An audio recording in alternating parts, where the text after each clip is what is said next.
to the ICOM webcast. If this is your first time tuning in, my name is Richard Santana. I'm the managing partner of Colectivo 360. We are a real estate and consulting firm in Puerto Rico.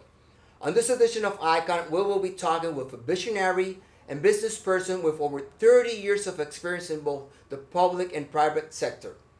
We are proud to present the former Secretary of Economic Development and Commerce for Puerto Rico and founder for Partnership of Modern Puerto Rico, my good friend Alberto Bacó. Good to see you, Thank you, Richard. Alberto. Thanks for being here, Alberto.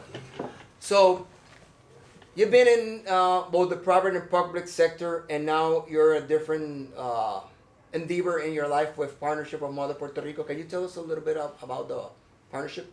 Yes, the Partnership of Modern Puerto Rico came as a need at this juncture that we have in Puerto Rico. Basically, the partnership is a do tank concentrated on attracting more human and financial capital to Puerto Rico. At the partnership, we group three different very important constituents of our economy. We group the traditional family offices, local family offices, and we are creating the collaboration with the new Act 2022 residents, which is a very important economic development force growing by the day in Puerto Rico, and the other very important economic development force, which is our successful diaspora. So in the partnership is totally private sector driven. We need to have a more proactive private sector. And what we do is we further promote Puerto Rico. We create the collaboration, we network, and we educate about economic development. So, Alberto, at this inflection point where Puerto Rico is, how do you see, or what is your vision of modernization of Puerto Rico? How do we do that? Puerto Rico grew from an agricultural society to an industrial society, but it never really transitioned to a modern Puerto Rico. Why? How I define a modern Puerto Rico? A modern Puerto Rico is one that incorporates heavily the hospitality industry, which is a natural for Puerto Rico, and incorporates the remote worker, the export of services to our economy. And that's happening. That's happening, but the potential is to triple, to quadruple very fast, and we need to address that and promote it and further create the correct collaboration. So that's the way to modernize Puerto Rico, to finally transition from an economic model that was very successful, that we need to keep them, but it's not what will propel Puerto Rico toward finally accomplishing our potentials. You just mentioned export services, which brings us to the discussion Act 2022. While you were at the Department of Economic Development, you were a proponent and firm believer of that as a driver for Puerto Rico's economic development. How do you see the program working? What are your insights of where we are and what we need to do to keep improving it? I really saw the potential since the first day I took office as Secretary of Economic Development. And if I can describe it in just one sentence why I saw the potential, it was because for the first time we were bringing talent, human capital of extraordinary capacities. And in the past, we were bringing a lot of manufacturing plants, which provided a lot of good jobs. But now we are bringing the entrepreneur. So we are changing to an entrepreneurial society. We are changing to a society that exports services, that creates and sees the importance of our natural beauties and diversity. So hospitality is beginning to thrive. So why that's the real importance of Act 2022, that the diversity and the talent that we are attracting to Puerto Rico. I don't like to get into the misconceptions, but this talent is also creating a lot of jobs, and it's paying taxes, because taxes are paid in many different ways to our society, and just by the increase in economic activity, we are increasing our tax base. So all that I saw since the first day was the possibility of transitioning to a stable economic development model, and to finally achieve our potential.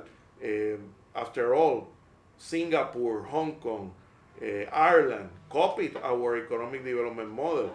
We have proven that we can do it, and I'm so sure that after enduring 12 years of recession, enduring 2 hurricanes, enduring an earthquake, we are resilient, and we have the tools to make it happen.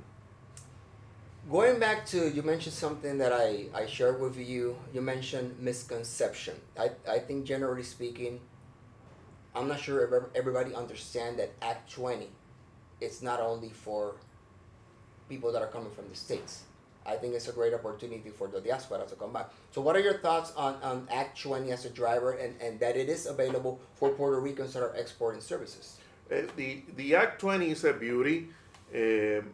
When I began promoting the acts, I saw the opportunity on promoting it together with Act 22.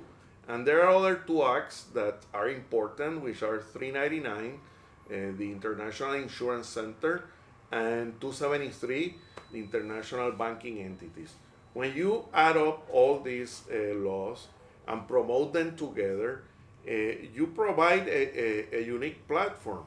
And again, Act 20, 273, and 399 are also for local entrepreneurs. So what we are seeing is that finally our entrepreneurs are looking, instead of fighting for a pond that was becoming smaller, we are beginning to see the opportunity of going out, looking for business outside of Puerto Rico, and making our pond bigger. Act 20, 273, 399 is for everyone, and Act 22, which provides certain exemptions to the new residents, have a similar law with what is called Act 185, which is you can invest through a 185 fund and also have tax exempt income. So when you examine, and I think that that's one of the important things of having this investment forum. The investment forum is very important because it gives you locals and the new interested investors in the opportunity to explore and go deep into all the opportunities that we have in Puerto Rico. So Alberto, I know you're still very involved in consulting with a lot of investors that come to Puerto Rico because of your unique set of skills. They rely on you to give thoughts on investment climate in the island. So from the last couple of years now that you're out of the public sector, how do you see the investment climate in Puerto Rico? I see an investment climate where outsiders are trusting us maybe more than what some of us locals are trusting us. I understand that we have gone through many bad things, and we're kind of in a shell shock situation. But I am seeing opportunities in every conversation that I have, in every meeting that I have, in every new resident that moves here, in the diaspora, the great Puerto Rican successful like Rick Elias, like Orlando Bravo, like Jose Feliciano, those successful people, Steve Case, which is bringing his entrepreneurial tour, are seeing so much in Puerto Rico. I invite all our local, again, I understand what we have gone through, to trust ourselves. We have done it before, and Puerto Rico, as we have been in the news in all the world, we will be back, but we will be back with our resilient story. So Alberto, since you have a very diverse background, what are your thoughts on the private sector on being more, having more of a leadership role in promoting Puerto Rico, which is part of what you do through your partnership? What are your thoughts on where the private sector should be right now? I think that the private sector in Puerto Rico have grouped itself to promote individual agendas. We are too segregated. We the manufacturers look for what they need. The commercial guy, the small business for what they need. The agricultural people go look for what they need. We need to have a more private sector that looks for the macro issues that Puerto Rico has, that look and create credibility with our stateside component. We need to create long-term relationships with decision makers. We have to stop going to the alleys in Washington to meet staffers. We have to create long-term relationships with the congressmen, and we have to create long-term relationship with the successful diaspora, and have a proactive agenda where we educate. And we educate our people where the opportunities are, and we promote bringing more capital and more opportunity to give our people jobs. That's the role of the private sector. We can no longer wait for the government to do it. That's not the role. That's a mistake we have done, thinking that the government has to solve all the economic development issues. Great. So Alberto, regarding ICON, of course, the partnership it's one of the biggest proponents and supporters for ICON, and much appreciated for your help and support. What are your thoughts about what ICON means, what it should be, and how we can use the ICON conference to propel Puerto Rico into a global market? Well, on my vision of Puerto Rico's,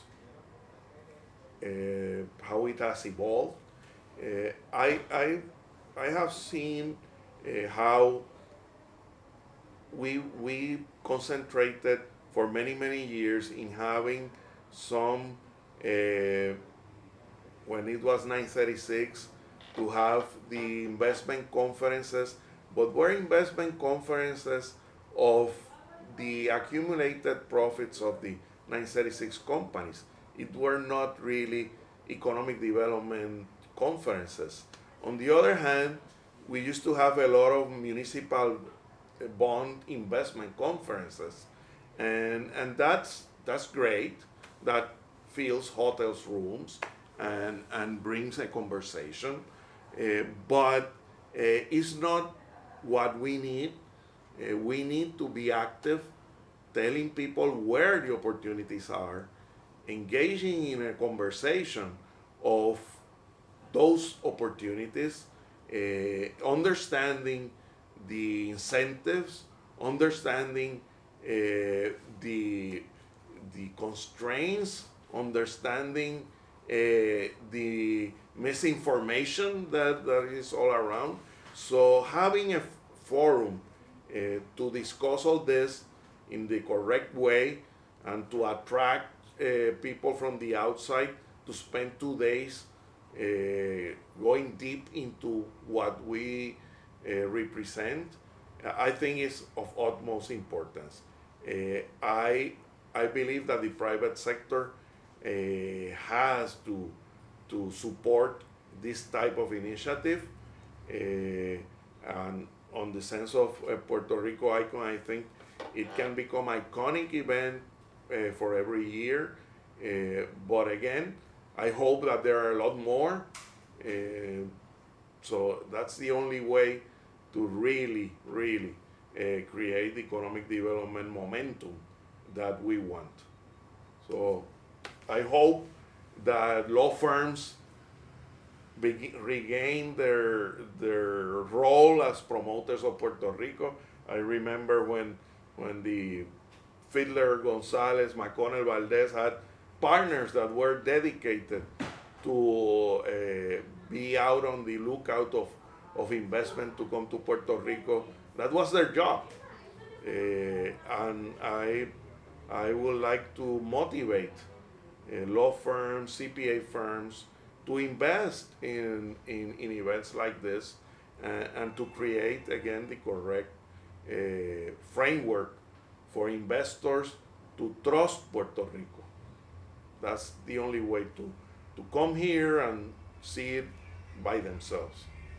Alberto, I echo your sentiment. So indeed, we believe that more people should form part of this event.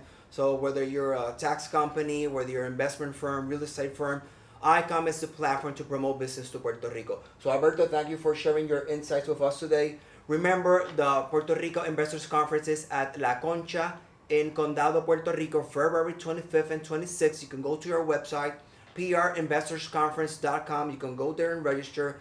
La Concha Hotel in Condado, Puerto Rico. So save the date, and thank you for your time.